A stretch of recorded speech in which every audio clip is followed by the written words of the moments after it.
Diferents temes, diferents continguts a les veus del matí des de Ràdio Vilafant. Ja sabeu que també podeu recuperar tota aquesta informació i tots aquests podcasts a la nostra pàgina web. Toca parlar de nutrició i ho fem amb la Clàudia Presas. Bon dia, Clàudia. Bon dia, Mercè Munt, com estàs? Doncs molt bé, i tu? Mira, m'ha fet gràcia això de Mercè Munt. Clàudia, s'ha de posar el cognom. Sí, és veritat, no. Jo estic acostumada a fer-ho amb vosaltres, però no acostumo a tenir la part inversa. M'ha sobtat. Parlem avui d'un altre tema del qual no sé si se n'acostuma a parlar sovint. Doncs cada cop està més a les xarxes. Dia, sí? Sí, a les xarxes socials sobretot i sobre la taula, amb moltes converses. Però és un tema que a vegades no tenim prou en compte si no estem posats una miqueta en el món de la nutrició o en el culte del cos, per dir-ho així. Seria un tema tabú encara? Jo diria que sí, que és un tema que encara no se'n parla prou. I és un tema que és molt important per tothom, no només per les persones que els hi afecta. Estem parlant de la gordofòbia, Clàudia. Sí, la gordofòbia seria aquest rebuig, aquesta discriminació, aquesta violència, odi, por inclús, cap a les persones grasses a nivell intern o extern. Val?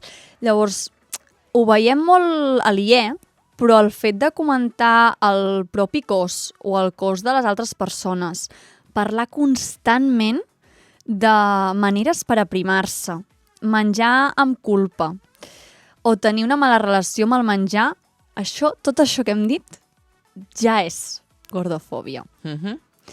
Quines serien les principals característiques de la gordofòbia? Les principals característiques seria aquesta discriminació, violència o rebuig, però també hi va aquests perjudicis sobre els hàbits que estan relacionats amb, per exemple, amb la falta d'autocuidat, de cures o de voluntat que se'ls associa a les persones grasses. És a dir, tots aquests perjudicis també formen part d'aquesta cultura de la gordofòbia. No sé si hi ha algunes conseqüències, no? Si en té la gordofòbia de conseqüències. Doncs sí, en té i vàries, perquè, per exemple, tot el tema dels trastorns de la conducta alimentària van molt lligats amb aquesta gordofòbia, amb la bulímia, amb l'anorèxia. També hi ha un increment, quan hi ha un increment de gordofòbia, hi ha un increment d'ansietat, hi ha un increment de depressió, hi ha també una por a mostrar el propi cos, i hi ha una dificultat per trobar roba, per trobar mobles, per encaixar com en aquesta societat que està pensada a vegades només per persones primes. És a dir, hi ha moltes barreres a l'hora de trobar a vegades inclús feina, amistats o relacions sexoafectives. Llavors, tota aquesta gordofòbia està molt infiltrada dins la nostra societat. No és algo de persones puntuals, sinó que a nivell general hi ha aquesta gordofòbia present. És un tema que és bastant visible, però no sé si hi ha alguna manera de poder-ho detectar. Sí, podem, a través de diverses frases que ara us llançaré, podem anar detectant com si us sentim identificats o identificades amb aquest tipus de frases. Pot ser que hi hagi aquesta gordofòbia present.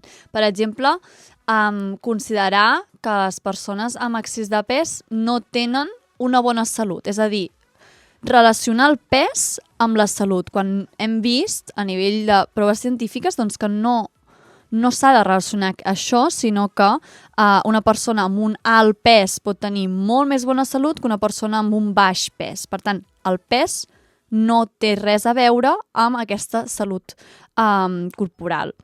També recomanar algú que s'aprimi, per exemple. Si alguna vegada heu recomanat algú que s'aprimi o dir-li a algú que s'ha engreixat o acabar dient-ne o felicitant, diguéssim, algú pel pes que ha perdut, quan estem felicitant ho veiem com algo positiu, no? Però el fet de felicitar algú que ha perdut pes, hi ha una gordofòbia present aquí també.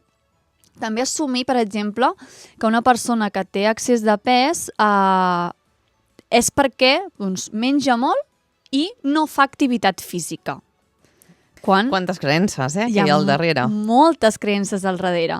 També el fet de mirar malament a persones que tenen aquest excés de pes, a jutjar a persones amb aquest excés de pes pel fet d'estar menjant, o estar menjant inclús coses com poden ser dolços o hamburgueses, no? No miraríem malament una persona prima que està menjant aquests dolços o aquesta hamburguesa. Per què a l'altre sí? Evidentment, fer servir la paraula gorda, per exemple, com a insult. Aquí ja ens diu quina connotació té aquesta paraula, no?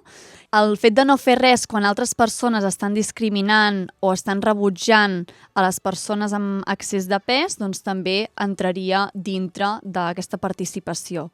O sentir la culpa a l'hora de pensar que certs aliments engreixen o tenir por al fet de pujar de pes i menjar en funció del que considerem que engreixa o no engreixa. La típica pregunta. Això engreixa? Això engreixa? No? Aquesta pregunta és molt, molt, molt, molt, molt freqüent. I també forma part d'aquesta gordofòbia. Es pot analitzar una miqueta en quins punts els oients s'han sentit identificats i de cada un podríem treure també, desgranar una miqueta el que trobem darrere de tot això. D'on ens ve aquesta creença que tenim sobre les persones grasses? I quines accions es poden fer per trencar justament amb la gordofòbia a consulta de nutrició?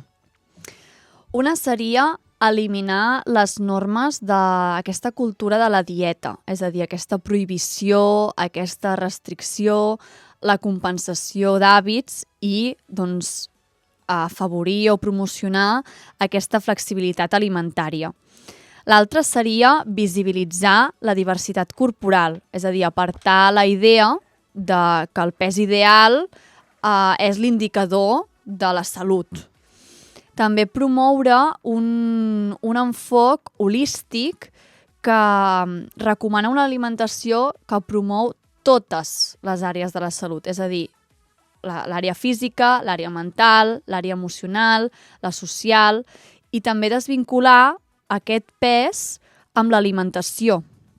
És a dir, no fer referència a que determinats aliments eviten guanyar pes o ajuden a perdre pes. Lo típic de la pinya aprima, el kiwi no sé què, l'aigua no sé quantos. Si fas això és molt més fàcil perdre pes, si fas l'altre és molt més fàcil guanyar pes. És a dir, desvincular l'alimentació del pes. També evitar comentaris sobre el cos, no només cap als altres, sinó cap a un i una mateixa. Promocionar, evidentment, l'esport inclusiu i que satisfagui. I treballar amb professionals amb un enfoc que sigui no pesocentrista, que és això que comentem, de no enfocar tots els objectius o que l'objectiu principal no sigui la pèrdua de pes. Al final, aportar també coneixements sobre aquesta alimentació intuïtiva i que cobreixi les necessitats individuals i no només les nutricionals és molt important. De fet, hi ha un episodi també que aquí a Ràdio Vilafant parlem d'aquesta alimentació intuïtiva. I per últim, és important i és força rellevant que l'espai, sigui de consulta, sigui d'on sigui adaptat i respectuós, és a dir, que no afavoreixi també aquests perjudicis i aquesta discriminació. Algo tan senzill com les cadires dels llocs, no? Que a vegades són coses que no ens hi fixem, com quines cadires posem als llocs públics. És veritat. Llavors, totes aquestes cosetes acaben creant aquesta societat més amable o menys amable i acaba creant una societat més gordofòbica. Doncs no sé si vols afegir alguna última cosa referent al tema que avui ens has decidit portar a la ràdio, Clàudia.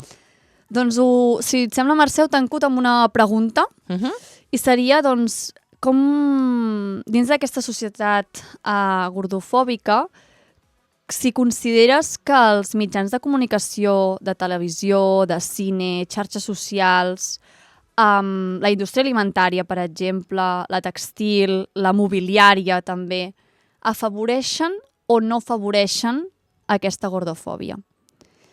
I si, en el cas de que sí, també ens podem anar fixant al llarg del dia en quins llocs veiem que hi ha aquesta gordofòbia present. Des de la cadira dels avions, al teatre, a la consulta del metge. Sí, a la consulta del metge, de la nutricionista inclús, a tot arreu, una miqueta, no? Però ens podem anar fixant i ser més conscients de que podem crear una societat, inclús amb la cadira que es compra o amb la roba que es compra, més o menys gordofòbica.